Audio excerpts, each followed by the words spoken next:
Looking back at the qualifying 200 metres time trial, which took part in the morning in Colombia, in the afternoon in Great Britain. This big man here from the Canadian team, Curt Harnett, out on his bicycle.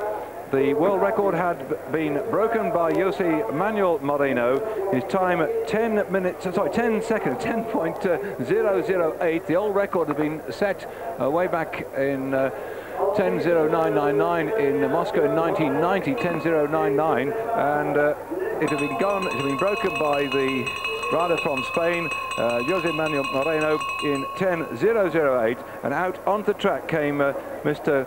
Thunder Bay himself, Curt Harnett, for the Canadian team. And watch this one, rocketing down onto the line, and there the 200-metre count started as soon as he hit that track, staying well inside the red line and thundering down into finishing straight. The Canadian fixed his eyes on the line, threw his bike at it, and zonk, a new world record. 9.865 was his time, and that had everybody absolutely agog with the performance of this figure. And we just sat here, we could not believe it could be Russell, eh?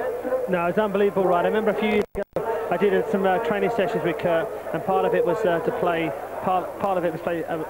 American football. And actually I grabbed the ball one time and he picked me up with one hand and just lifted me above my head and just like said, you know, you're not going anywhere with the football. And I thought, you don't argue with a guy like that.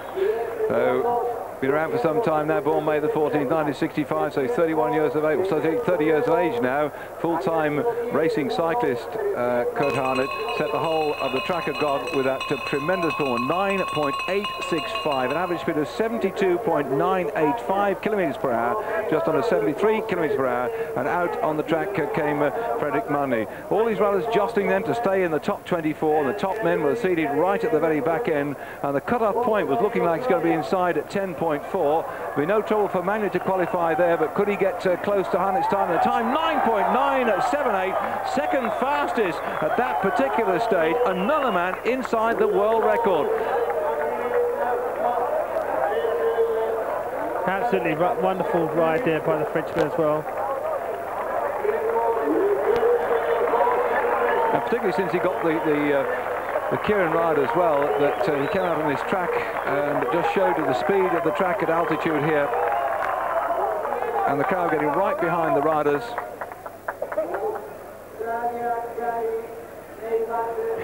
You get off your bike, you can't breathe, stuff microphones up under your nose. Now here's a real fast man, Gary Neiwand.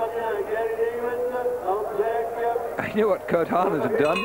He knew what he'd done previously in qualifying rounds, and he's got to go that much faster again, because in the qualifying rounds in the World Championship last year, the fastest time had been done, Darryn Hill's time of 10.321, which just shows you how quickly they were going. And the Australian, looking to try and make his way through into a good hot selection, scored 9.935, and that tremendous ride again inside the old world record. Harnett had done it, Neiwand had done it, Magne had done it. I was just thinking, David, the thing is with these top three riders, they've all spent I think the month of March and April actually in Japan riding the Kiris. I wonder if it's given them that extra strength to go for the long 200 metres.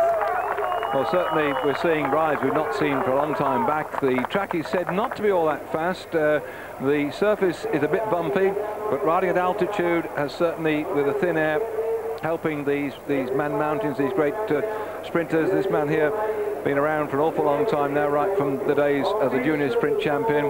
Also a great tandem rider too as well, and Chiappa knew what he got to do to make his way. There should be no reason at all that he wasn't going to qualify as such, but there's a lot of psychological warfare going out there. There isn't with sprinters. I'm sorry about the picture breakup, but it isn't only just scoring the time, it's showing that you're top man, isn't it? That's right, it's really important to get a really good seed in this. Chiappa comes down now, and he's got to get below that red, he's got to get low, he's swinging out a bit now, he's got to get down on the black line, he's got to bury himself up to the finishing line. Boom, 10.1, it's good time, but just think, if he'd kept it down, maybe instead of 6th position, he could have been about 3rd or 4th. 10.186 just, so the old record was 10.088, and the Italians, always great track specialists, had got further opportunities to put men up into the top rankings, as coming out onto the track was Frederico Paris, and Frederico Paris riding in a natty pair of glasses. They look like Biggles glasses from the days when they used to fly the old tiger moths and what have you, or before that the Sopwith camels, when you sat up there with a leather helmet on and your silk scarf flowing and your goggles with aluminium around the outside, eh? Well, actually I can quote on those, because actually those are Brico glasses. I actually use those myself. Oh, show off. So you want to pose us sometimes. Oh, by the way, thank you for the jersey you gave me. I'm riding around. Everybody thinks that I'm Mr. Geoffrey Butler when I've been riding around in the thing. I said, no, Russell gave it to me. It was too big for him. Here we go then. Russell Williams, my co-commentator here, national champion for more years than we all can remember. Just the Madison champion this year as well, to add to his tremendous score, helping with the commentaries tonight, tomorrow, and right the way through till Saturday night, when the coverage of the track racing for Columbia will come to a halt. And 10.278 for Paris just shows you he's 12th fastest at 10.278. It's almost unbelievable the speed they've been going around. And further riders came out onto the track. Sean Wallace, the British rider, had done 10.842, and that in fact put him down into 57th spot in the qualifying times over this 200 metre.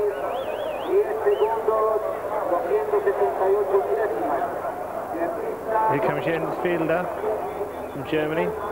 Well, Fiedler, the Olympic sprint champion, and one of those very, very fast riders that, see how shook himself there, psyching himself up. Amazing, riding around with his zip undone. Yeah, it's quite unusual. But remember, you know, we're at altitude here. You know, I can't remember how far up are we?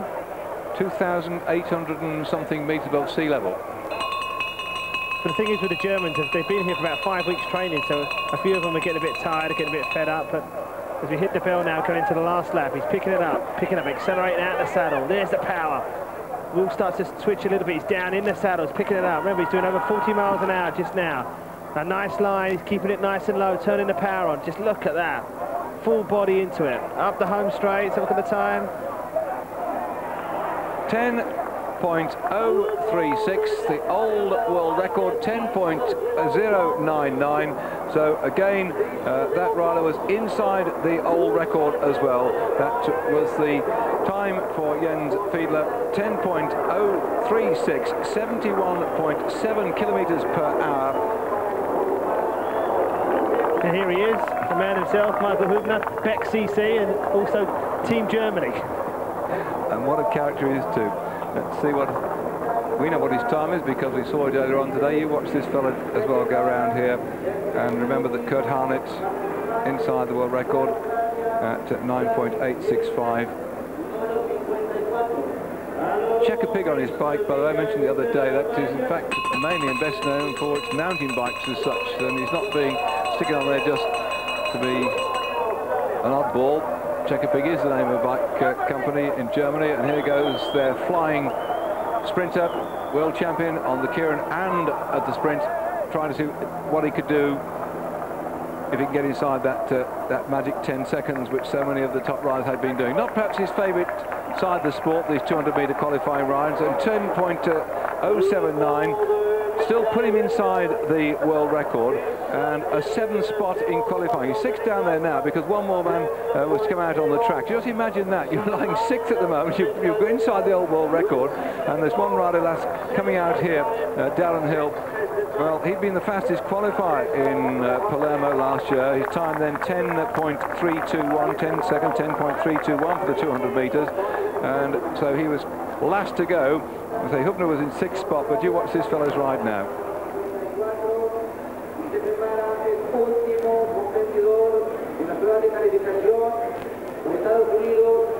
Marty Nothstein, numero 43. Allora, pista la modelli World. Darryn Hill, Australia, and please get ready, Marty Nothstein. So he's starting to pick it up again now, starting to dive down, accelerating. Darryn Hill of Australia, his head down, trying to get a nice line. Can he match the time of Curt Harnett from Thunder Bay, Canada? He comes up to the home straight, down the line. 9.926, just second. And again, inside the world record. This was unbelievable. The afternoon's proceedings in Europe and the morning proceedings in Colombia, the air quite nice and clear and crisp for that fall of rain last night, having put plenty of oxygen in the air. And one man who was not expected to take part in the sprints or the cairn, coming out onto the track, Marty Nothstein, having had a terrible bad crash in training at the track in Pennsylvania. Reigning world sprint champion, fought his way through the various stages.